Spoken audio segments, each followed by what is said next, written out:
মুক্ত চিন্তা মুক্তই, সেখানে আমার কতগুলো একটু অবজারভেশন আছে। প্রথম অবজারভেশন হচ্ছে যে এই কালকে আমি নাটকগুলো দেখছিলাম, আমরা আমাদের একটা প্রসেনিয়াম মনস্তত্ব আছে, স্টেট মেন্টালিটি বলে একটা জিনিস আমি বুঝছিলাম। সেটা হচ্ছে যে এই জায়গাটা আমি তো বাদুরবাবুর কাজ দেখেছি এবং আমার খুব পছন্দের একজন পরিচালক দর্শক, এবং আমি যখন ছৌ নাচের সঙ্গে কাজ করেছি বা লোকনৃত্যের সঙ্গে কাজ করেছি, সেখানে এই এই স্টেট মেন্টালিটিটা প্রায় অদৃশ্য। সেটা কি? সেটা হচ্ছে এখানে কিন্তু দর্শক একদিকে বসে আছে আর ঘটনাটা এখানে ঘটছে, আমি এখানে বসে আছি, এটা কোন জায়গায় ঘটনা ঘটছে। এইটা হাইটের তফাৎ হচ্ছে, অর্থাৎ এখানে উইংস নেই, এখানে কার্টেন নেই, এখানে একটু উঁচুতে নেই, ভূমিতে আছে, এইটুকু তফাৎ হচ্ছে। কিন্তু দর্শক একদিকে, অভিনেতা অভিনেত্রী আরেকদিকে। এই সম্পর্কটাকে আমি বিরোধিতা করি, এই সম্পর্কটা আমার পছন্দের নয়।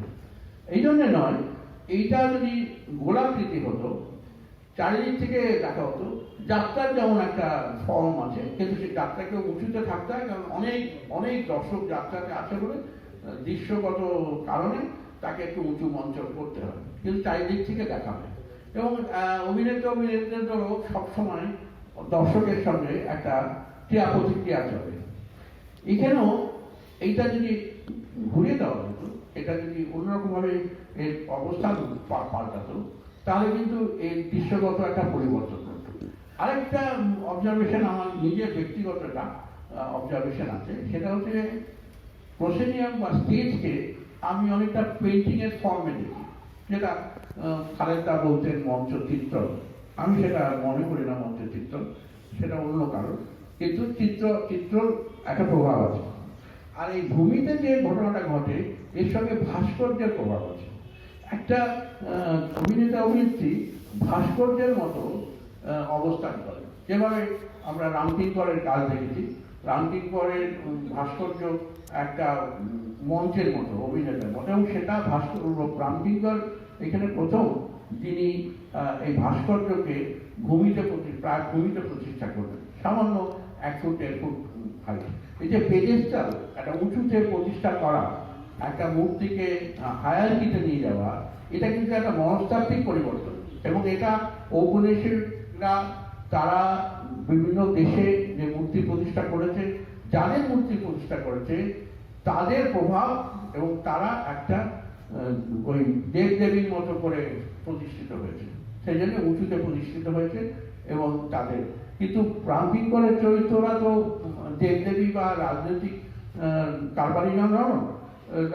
রামকিঙ্করের চরিত্র হচ্ছে কলের বাসি বা অন্যান্য যে ভাস্কর্য আমরা দেখেছি, সেগুলোতে একেবারেই সাধারণ লোক, তার চারপাশের লোক, এবং তাদের মতো করেই হয়তো গঠনগত দিক থেকে, তার শারীরিক দিক থেকে সে লার্জার দ্যান লাইফ করতেই হয়েছে, কিন্তু তারা তারই অংশ। যেমন যাত্রাতে একটা সময়, মানে আজকের যাত্রা অন্যরকম হয়েছে, আমি যাত্রা নিয়ে অনেক লেখালেখি করেছি। আমি উড়িয়া যাত্রার খুব ভক্ত, আর মেদিনীপুরে আমার জন্ম, তো এখানে প্রচুর উড়িষ্যার যাত্রা আসতো।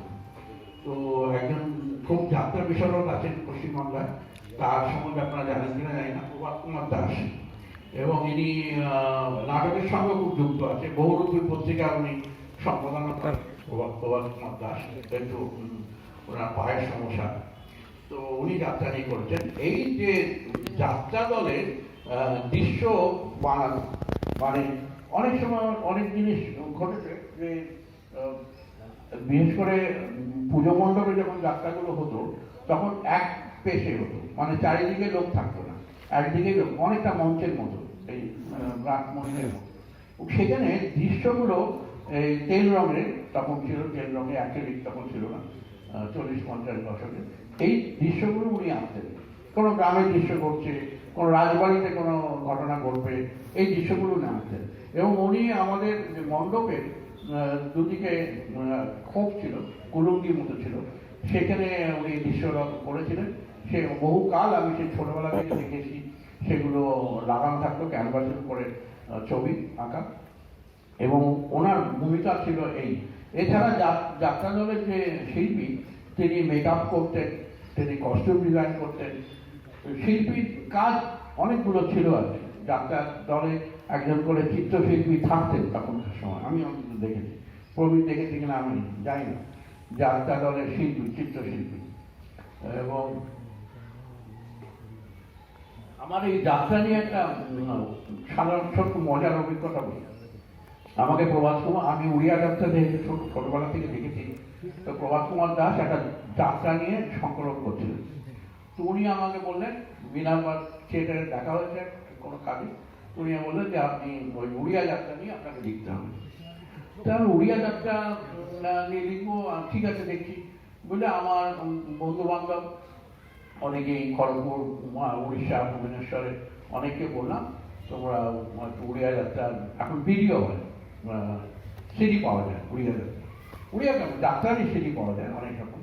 তো উড়িয়া যাত্রা বিশেষ করে সিডি পাওয়া যায়। তারা বললো আমি পাঠিয়ে দিচ্ছি, সময় চলে যাচ্ছে, উনিও টাকাটা দিচ্ছেন, আমারও লেখা হচ্ছে না।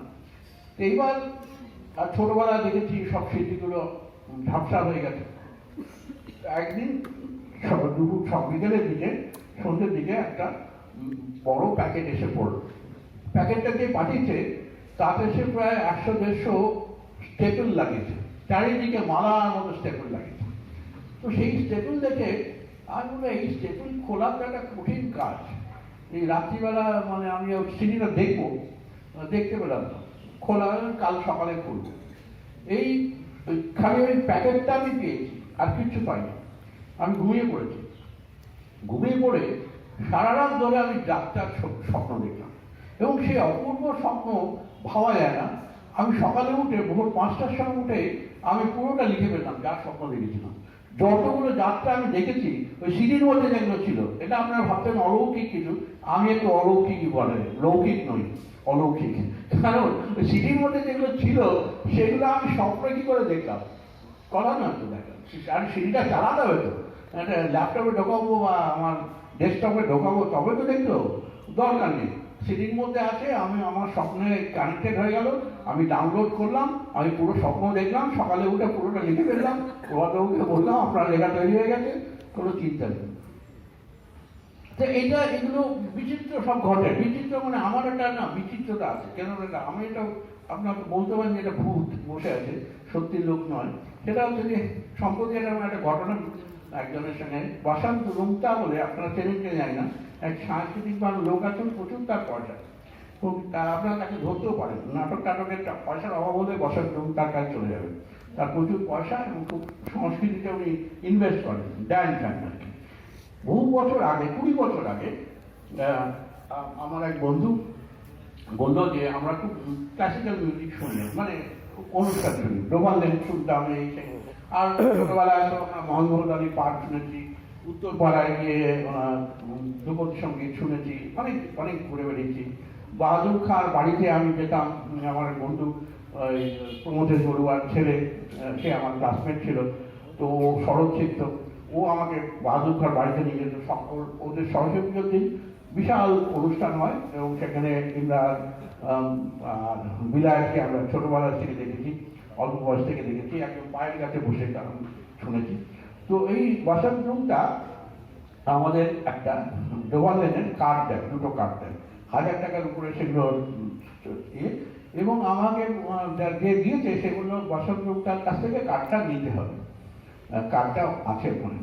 বসন্ত রুমটাকে চিনি না, আমার বন্ধুকে আমি বললাম দাঁড়া বসন্ত রুমটা বলছো তুমি, আমি একটা ছবি এঁকে দিচ্ছি বলে আমি একটা পোর্ট্রেট এঁকে দিলাম বসন্ত রুমটা। তো বললো যে বসন্ত রুমটা এরকম দেখতে তুমি জানলে কি করে?